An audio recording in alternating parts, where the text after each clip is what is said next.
Morning students. तो last article में हमने क्या पढ़ा? लास्ट आर्टिकल में हमने होमोजीनियस, हेट्रोजीनियस कैटालाइसिस के बारे में पढ़ा, मैकेनिज्म ऑफ हेट्रोजीनियस कैटालाइसिस के बारे में पढ़ा। उसमें इंटरमीडिएट कंपाउंड फॉर्मेशन थ्योरी और मॉडर्न एडजॉर्प्शन थ्योरी ये पढ़ा हमने। उसके बाद में मतलब कि कैसे कैटलिस्ट जो है ना वो कैसे वर्क करता, कैसे काम करता है। मॉडर्न एडजॉर्प्शन थ्योरी क्या था, कैसे चीजों को एडजॉर्ब करता है, फिर डिसॉल्व करता है उस चीजों को, ठीक है, वो सब हमने पढ़ाया है। अब उसके बाद में आपके पास नेक्स्ट जो आर्टिकल है वो है आपके पास यहाँ इसी का कि कैटलिस्ट उसकी कैरेक्टरिस्टिक्स क्या है, कैटलिस्ट की कैरेक्टरिस्टिक्स क्या है। तो उससे पहले मैं क्या बता रहा था आपको कि आपको जो है ना ये जो चीजें हम रेगुलर करवा रहे हैं आप उनको करते रहिए। अब फिर से जैसे कल से स्टार्ट किया था हमने पढ़ाना एक ब्रेक के बाद में, तो आप इन चीजों को लगातार करते रहिए। हर रोज का काम हर रोज करिए, बस हर रोज का काम हर रोज करिए, कोई दिक्कत नहीं रहेगी आपको। इस बात का विशेष ख्याल रखें। आप कोई न्यूमेरिकल पार्ट नहीं, सारे थ्योरी का है, तो बहुत इजी क्वेश्चंस होंगे, कोई दिक्कत नहीं है। तो हर रोज का काम हर रोज करिए, कोई समस्या ही नहीं रहेगी। दूसरी चीज, हमारे इस चैनल को सब्सक्राइब करिए और जो है ना उनको शेयर करिए वीडियो वगैरह है, और इनको वीडियो को लाइक भी करिए, ये काम है आपका। और अब उसके बाद में आगे जो हम कैरेक्टरिस्टिक्स कर रहे हैं, characteristics of catalyst. Characteristics of catalyst में सबसे पहला कैरेक्टरिस्टिक्स उसका activity, activity of catalyst.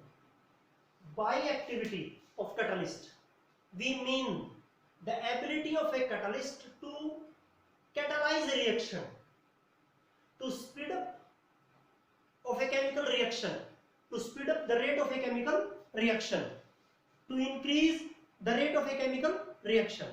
Activity से हम क्या मतलब समझते हैं? By activity we means that the ability of catalyst, activity से हमारा मतलब है कि catalyst की वो ability कि जिससे वो एक केमिकल रिएक्शन की रेट को स्पीड अप कर दे, केमिकल रिएक्शन की रेट को इंक्रीज कर दे। कितने तक बढ़ा रहा है, कितने तक बढ़ा रहा है वो केमिकल रिएक्शन की रेट को, कितने तक बढ़ा रहा है वो केमिकल रिएक्शन की रेट को, कितना इंक्रीज कर रहा है, कितना स्पीड अप कर रहा है, ये चीज है। जैसे एक कोई रिएक्शन है विदाउट कैटलिस्ट, उस रिएक्शन को कितना भी टाइम लगता है पूरा होने में, मतलब इक्विलिब्रियम तक पहुंचने में। और जैसे ही हमने कैटालिस्ट लगा दिया तो कैटालिस्ट उस रिएक्शन के टाइम को 10 to power 12 टाइम्स तक रिड्यूस कर देगा। मान लीजिए एक रिएक्शन बगैर कैटालिस्ट के प्रेजेंस में 1 मिनट में कंप्लीट हो रहा है, मतलब 1 मिनट में वो इक्विलिब्रियम तक जा रहा है। अब कैटालिस्ट लगा दिया तो क्या कर देगा, वो उस रिएक्शन को इक्विलिब्रियम तक पहुंचाने में 1 मिनट का 10 to power 12 टाइम रिड्यूस कर देगा। मतलब 1 मिनट का 10 की पावर 12वां हिस्सा या 1 मिनट के 10 की पावर 12वें हिस्से में कंप्लीट कर देगा। मतलब 1 मिनट का देखो 10 होता है तो 10वां हिस्सा, 10 की पावर 2 होता तो 100वां हिस्सा, 10 की पावर 3 होता तो 1000वां हिस्सा। मतलब 1 मिनट का कोई एक रिएक्शन 1 मिनट में कंप्लीट हो रही है, मतलब इक्विलिब्रियम तक पहुंच रही है विदाउट कैटलिस्ट। और कैटलिस्ट के प्रेजेंस में वो अब कितना टाइम लगाएगा, 1 मिनट का 10 की पावर 12वां हिस्सा 10 to power 12 टाइम्स तक रिड्यूस कर देगा टाइम को। आप ये समझिए, ये होता है कैटलिस्ट। ये क्या होता है कैटलिस्ट, कैटलिस्ट की एक्टिविटी। कैटलिस्ट की एक्टिविटी मतलब जरूरी चीज क्या है समझिए। कैटलिस्ट की एक्टिविटी मतलब वो रिएक्शन को क्या कर रहा है, कैटलाइज कर रहा है। कैसे कैटलाइज कर रहा है, केमिकल रिएक्शन की रेट को इंक्रीज कर रहा है, स्पीड अप कर रहा है। तो ये बात किसके ऊपर डिपेंड करेगी, ये डिपेंड करेगी कि जो कैटलिस्ट है वो अपने सरफेस के ऊपर रिएक्टेंट को एब्जॉर्ब कर रहा है, तो कितने एक्सटेंट तक उसका एब्जॉर्प्शन हो रहा है। जो केमिकल एब्जॉर्प्शन हो रहा है, जो एक वो बॉन्ड बना रहा है रिएक्टेंट के साथ, लूज बॉन्ड बना रहा है, वो किस हद तक बन रहे हैं, कितने ज्यादा बन रहे हैं, वो कितना केमिकल एब्जॉर्प्शन हो रहा है उसके सरफेस के ऊपर, कैटलिस्ट के सरफेस के ऊपर, ये इसके ऊपर डिपेंड करेगी ये बात। रिएक्टेंट मॉलिक्यूल भी ज्यादा से ज्यादा एब्जॉर्ब हो कैटलिस्ट के सरफेस के ऊपर, तब वो कैटलिस्ट जो है ना वो रेट ऑफ रिएक्शन को ज्यादा स्पीड जो है वो इंक्रीज कर पाएगा। ये होता है एक्टिविटी से हमारा मतलब, ये था एक्टिविटी। एक्टिविटी और दूसरा कैरेक्टरिस्टिक्स है कैटलिस्ट का सेलेक्टिविटी। सेलेक्टिविटी, तो by selectivity we means that the catalyst are selective in nature. Activity से हमारा, सेलेक्टिविटी से हमारा मतलब है कि कैटलिस्ट जो होते हैं ना वो सिलेक्टिव होते हैं नेचर में, वो नेचर में सिलेक्टिव होते हैं। सिलेक्टिव होते हैं, एक तरह से आप स्पेसिफिक कह लीजिए, सिलेक्टिव कह लीजिए आपने, सिलेक्टिव होते हैं नेचर में। सिलेक्टिव नेचर में कैसे होंगे, देखिए कार्बन मोनोऑक्साइड हाइड्रोजन के साथ रिएक्ट कर रहा है, कार्बन मोनोऑक्साइड हाइड्रोजन के साथ रिएक्ट कर रहा है, कार्बन मोनोऑक्साइड हाइड्रोजन के साथ रिएक्ट कर रहा है। रिएक्टेंट देखिए तीनों रिएक्शन में सेम है, carbon monoxide hydrogen, carbon monoxide hydrogen, carbon monoxide hydrogen. किसकी प्रेजेंस में, निकल की प्रेजेंस में, निकल एज ए कैटलिस्ट, निकल ट्रांजिशन मेटल एक, डी ब्लॉक का एलिमेंट एक, निकल, निकल की प्रेजेंस में सॉलिड स्टेट में है, निकल की प्रेजेंस में क्या बना देगा ये, मीथेन बना देगा, और मतलब हाइड्रोकार्बन बना रहा है। CH4 क्या होता है, हाइड्रोकार्बन, मीथेन हाइड्रोकार्बन होता है, कार्बन हाइड्रोजन से बनने वाला कंपाउंड हाइड्रोकार्बन। हाइड्रोकार्बन बना रहा निकल की प्रेजेंस में, निकल की प्रेजेंस में क्या बना रहा, हाइड्रोकार्बन। फिर दूसरा कार्बन मोनोऑक्साइड हाइड्रोजन की प्रेजेंस में क्या होगा आपके पास, यहां कॉपर, जिंक ऑक्साइड और dichromium trioxide, chromic oxide, copper, zinc oxide और डाइक्रोमियम ट्राइऑक्साइड की प्रेजेंस में क्या बना देगा, मिथेनॉल बना देगा, CH3OH बना देगा, एल्कोहल, मिथेनॉल, ठीक है, एल्कोहल बना रहा है, मिथाइल एल्कोहल, मिथाइल एल्कोहल या मिथेनॉल बना रहा है। जबकि कॉपर की प्रेजेंस में, यहां तीसरे केस में कॉपर की प्रेजेंस में बना रहा हूं फॉर्मल्डिहाइड, HCHO, फॉर्मल्डिहाइड बना रहा है। क्या बना रहा है वो, फॉर्मल्डिहाइड, वो फॉर्मल्डिहाइड बना रहा है। देखिए रिएक्टेंट सेम है लेकिन कैटलिस्ट अलग अलग लिए जाते हैं, अलग अलग कैटलिस्ट अलग अलग प्रोडक्ट बना रहे हैं। निकल लिया तो हाइड्रोकार्बन बना रहा है, कॉपर जिंक ऑक्साइड डाइक्रोमियम ट्राइऑक्साइड लिया तो एल्कोहल बना रहा है, कॉपर अकेला लिया तो फॉर्मल्डिहाइड बना रहा है। तो क्या बना रहा है, फॉर्मल्डिहाइड। तो अलग अलग कैटलिस्ट सेम रिएक्टेंट के लिए अलग अलग प्रोडक्ट प्रोड्यूस करते हैं, अलग अलग प्रोडक्ट बनाते हैं। इसका मतलब क्या हुआ, यहां रिएक्टेंट तो सेम ही है, कैटलिस्ट चेंज हो तो प्रोडक्ट चेंज हुआ। इसका मतलब कैटलिस्ट जो लोग कैसे होते हैं, सिलेक्टिव होते हैं नेचर में। कैसे होते हैं, सिलेक्टिव, मतलब जो विशेष है, जो एक रिएक्शन को एक पर्टिकुलर डायरेक्शन में लेके जाते हैं, एक पर्टिकुलर प्रोडक्ट बना रहे हैं, पर्टिकुलर प्रोडक्ट देते हैं, सिलेक्टिव है नेचर में। कैसे होते हैं ये नेचर में, सिलेक्टिव। मतलब कि किसी एक रिएक्शन को एक कैटलिस्ट कैटलाइज कर रहा है, तो इसका ये मतलब नहीं कि ना वो हर एक रिएक्शन को कैटलाइज कर देगा, वो अगले ही रिएक्शन के ऊपर फेल हो सकता है। When a catalyst catalyze a reaction, then it may fails to another reaction.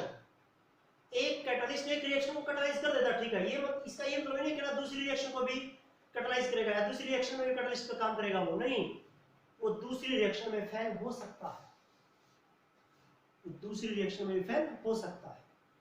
वो होता है कैटलिस्ट, मतलब जो नेचर में कैसा है, सिलेक्टिव, सिलेक्टिव है नेचर में।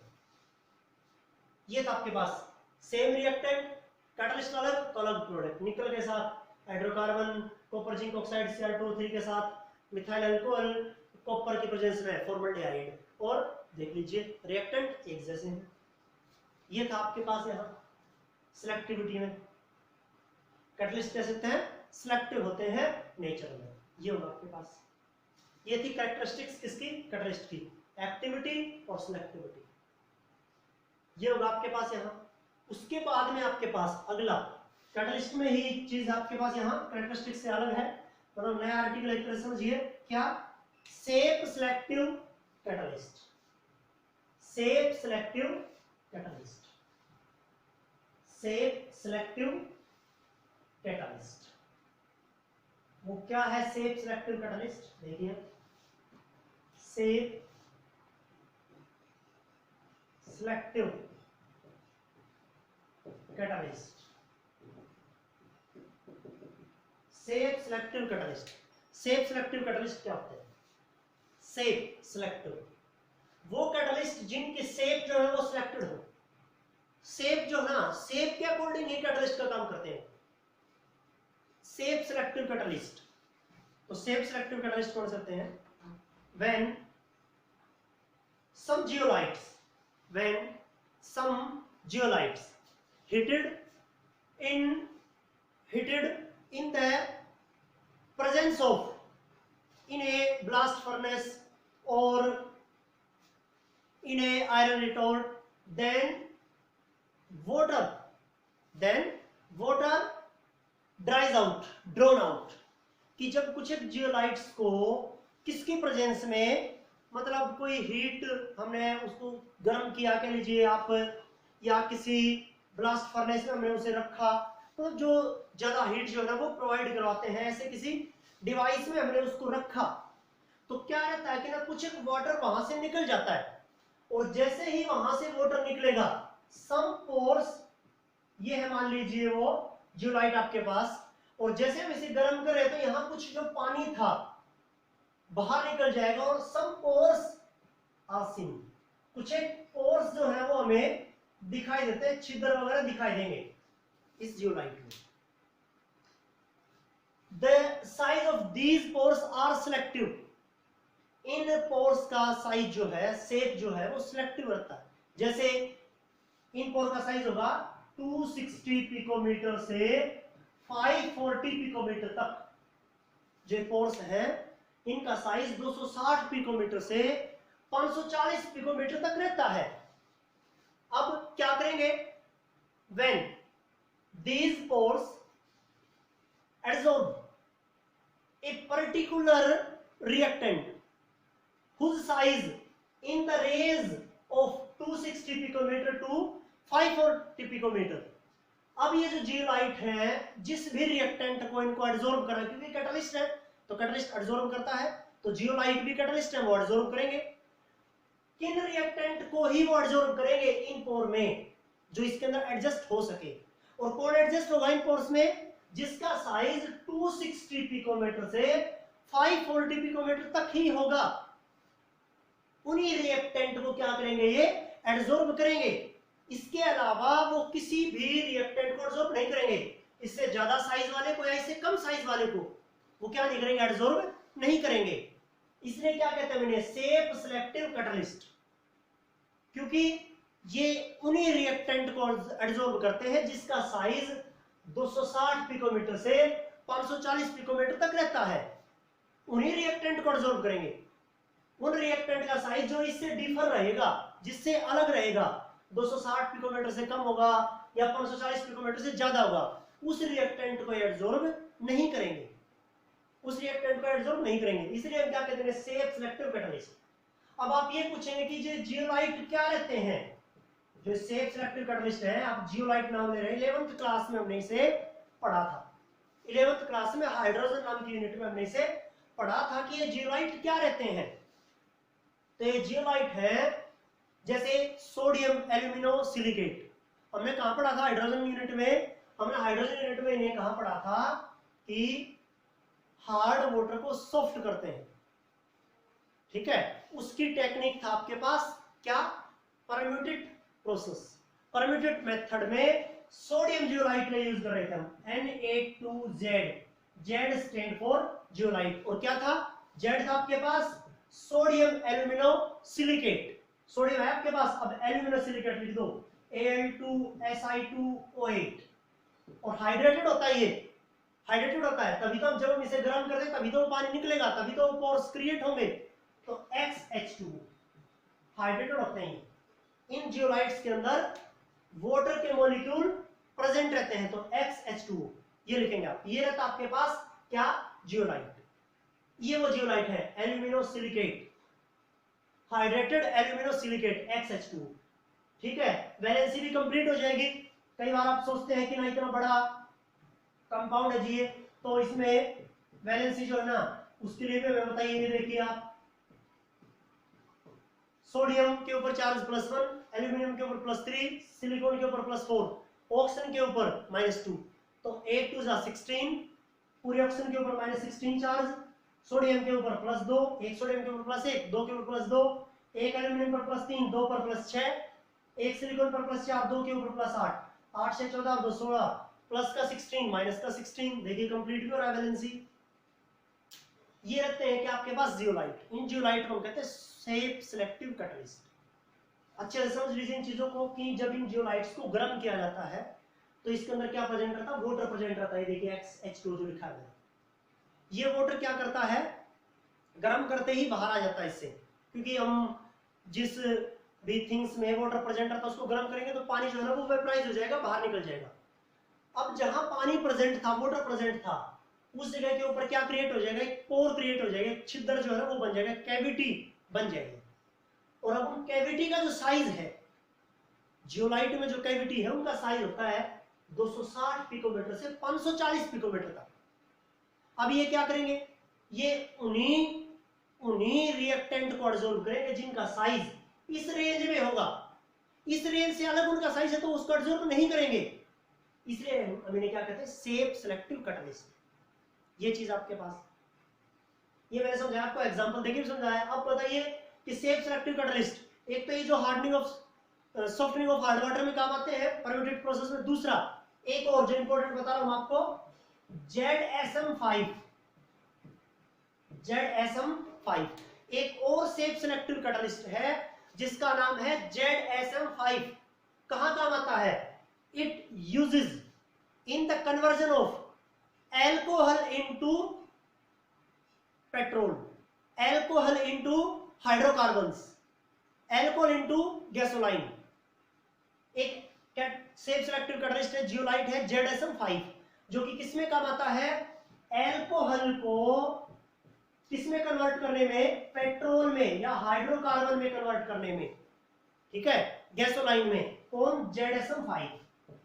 ये बताया था आपको, हमारे देश में अल्कोहल बन रहा है, तो अल्कोहल किसमें यूज होता है, वो एक ड्रिंकिंग पर्पज, ठीक है, ड्रिंकिंग पर्पज में काम आता है। लोग इसे बहुत ज्यादा स्केल में पीते हैं कि जिससे फेफड़ों से रिलेटेड और संबंधी जो है जितनी भी समस्याएं हो जाती हैं। अब हमें क्या करना है, हमें इसको ज्यादा से ज्यादा डिस्ट्रॉय करना है।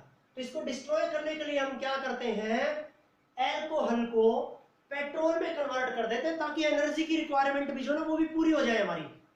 अब एल्कोहल को पेट्रोल में कन्वर्ट करने के लिए एक सेफ सिलेक्टिव कैटलिस्ट होता है जिसका नाम है ZSM5। 5 क्या, इसमें प्रॉस्पेरिटी, उसकी एबिलिटी, उस कैटलिस्ट की एबिलिटी जो रिएक्शन को कैटलाइज कर रहा है।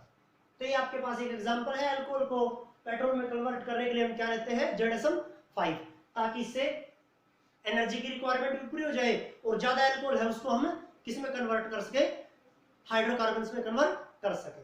ये चीज है आपके पास, ये था आपके पास सेफ सिलेक्टिव कैटलिस्ट। आज के लिए काम आपका इतना ही है, हर रोज का काम हर रोज करें। जो चीजें ना समझ आ रही है तो उन चीजों को 2 बार देखें, 3 बार देखें, वीडियो को रिवर्स करके। न्यूमेरिकल पार्ट हमारा जा चुका है, केवल अब ये थ्योरेटिकल चीजें सारी इनसे रिलेटेड क्वेश्चंस भी होंगे, तो यही आपको काम करना है।